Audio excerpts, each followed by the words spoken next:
دیکھنے والے تمام ناظرین کو میری طرف سے خوش آمدید۔ میں ہوں عاشر انجم، آپ دیکھ رہے ہیں پروگرام زندگی کی باتیں طارق وارث کے ساتھ۔ ناظرین، آج ہم روح القدس کے بارے میں سیکھیں گے۔ طارق صاحب، رومیو کے خط اس کا 8 باب اس کی پہلی آیت میں روح القدس کو زندگی کا روح بھی کہا گیا ہے۔ تو آج ہم آپ سے روح القدس کے بارے میں سیکھنا چاہتے ہیں۔ عاشر صاحب، آج کے پروگرام میں آپ نے ایک بڑا اہم اور دلچسپ عنوان چنا ہے۔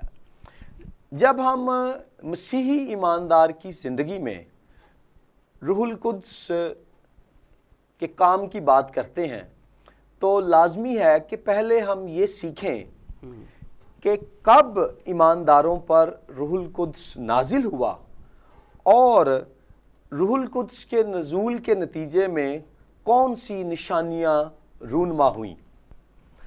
میں کلام مقدس میں سے آپ کے سامنے نئے عہد نامے کی 5ویں کتاب رسولوں کے اعمال کی کتاب 2 باب اور 1 سے 4 آیت تک تلاوت کروں گا۔ صحیح۔ یہاں کتاب مقدس میں یوں مرقوم ہے، جب عید پینتیکوست کا دن آیا تو وہ سب ایک جگہ جمع تھے۔ یہ یسوع المسیح کے شاگردوں کی بات ہو رہی ہے۔ اور اس موقع پر 120 لوگ ہیں جو جمع ہیں کہ یکا یک آسمان سے ایسی آواز آئی جیسے زور کی آندھی کا سناٹا ہوتا ہے، اور اس سے سارا گھر جہاں وہ بیٹھے تھے گونج گیا، اور انہیں آگ کے شعلے کی سی پھٹتی ہوئی زبانیں دکھائی دیں، اور ان میں سے ہر ایک پر آ ٹھہریں، اور وہ سب روح القدس سے بھر گئے اور غیر زبانیں بولنے لگے جس طرح روح نے انہیں بولنے کی طاقت بخشی۔ آمین۔ اچھا طارق صاحب، یہ جو عبارت آپ نے پڑھی ہے اس کے اندر عید پینتیکوست کا ذکر ہے۔ یہ جو عید تھی یہ کیا تھی؟ ہاں جی، یہ بڑا اہم ہے جاننا کہ عید پینتیکوست کیا تھی۔ اگر آپ عہد عتیق یعنی پرانا عہد نامہ پڑھیں، بائبل مقدس کی پہلی 39 کتابیں، تو خدا نے یہودی قوم کو یہ حکم دیا کہ عید فصح کے بعد وہ عید پینتیکوست منائیں۔ یہ عید جسے ہمارے کیتھولک بہن بھائی اردو میں عید خمسین بھی کہتے ہیں، عید فصح کے 50 دن بعد منائی جاتی تھی۔ عید فصح کے منائے جانے کا مقصد یہ تھا کہ یہودی لوگ اس بڑی رہائی اور آزادی کی یاد منائیں جو خدا نے انہیں حضرت موسیٰ کے وسیلے سے ملک مصر اور فرعون بادشاہ کی غلامی سے دی۔ اور پھر عید فصح کے 50 دن بعد عید پینتیکوست منائی جاتی تھی فصل کی کٹائی کی شکر گزاری میں۔ اس کے لیے پرانے عہد نامے میں مختلف نام استعمال ہوئے ہیں۔ اسے ہفتوں کی عید بھی کہا جاتا ہے، اسے پہلے پھلوں کی عید بھی کہا جاتا ہے، اور جیسا کہ میں نے پہلے عرض کیا، اسے فصل کی کٹائی کی عید بھی کہا جاتا ہے۔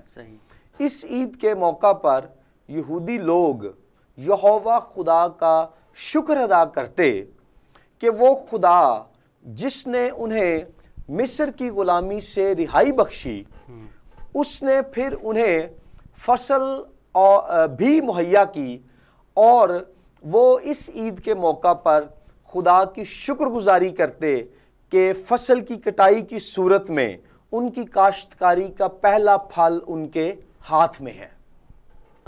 طارق صاحب، آپ نے ذکر کیا ہے فصل کی کٹائی کی عید کا، تو روح القدس کے نازل ہونے اور فصل کی کٹائی کا آپس میں تعلق کیا ہے؟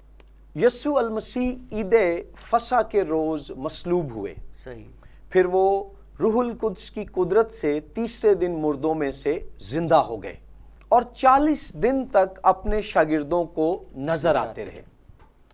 40ویں دن آسمان پر اٹھائے جانے کے بعد خداوند یسوع مسیح کہ باپ کے پاس پہنچ جانے کے 10 دن بعد جو ہے عید پینتیکوست آئی. سو یہ عید فصح سے 50 دن بعد آتی ہے.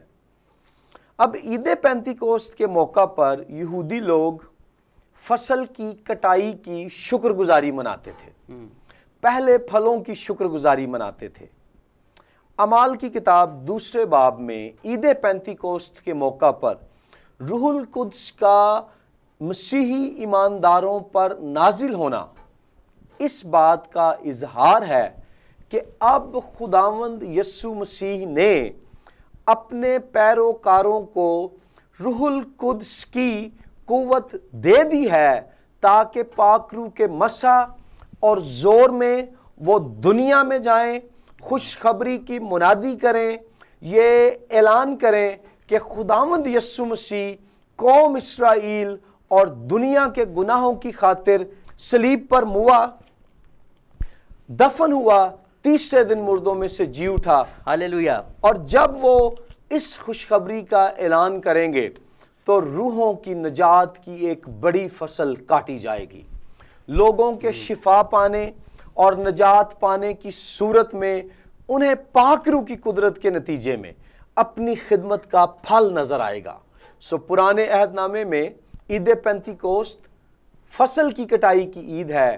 نئے عہد میں پاک روح کے عید پینتیکوست کے دن نازل ہونا اس بات کا اظہار ہے کہ ہم باہر نکلیں, خوشخبری سنائیں اور روحوں کی نجات کی ایک بڑی فصل کاٹیں, کیونکہ یہ کام یسوع مسیح کے دل کی دھڑکن ہے. اگر آپ متی رسول کی انجیل پڑھیں تو وہاں ذکر ملے گا کہ خداوند یسوع مسیح نے ایک بڑی بھیڑ دیکھی, اس بھیڑ کو دیکھ کر ان کا دل ترس سے بھر گیا اور انہوں نے فرمایا فصل تو بہت ہے مگر مزدور تھوڑے ہیں. لیکن خوشخبری یہ ہے کہ عید پینتیکوست کے دن یسوع مسیح کے مزدوروں پر پاک روح نازل ہوا ہے, انہیں قوت بخش دی گئی ہے کہ وہ جائیں اور مسیح کی خوشخبری سنائیں اور روحوں کی نجات کی فصل کاٹیں.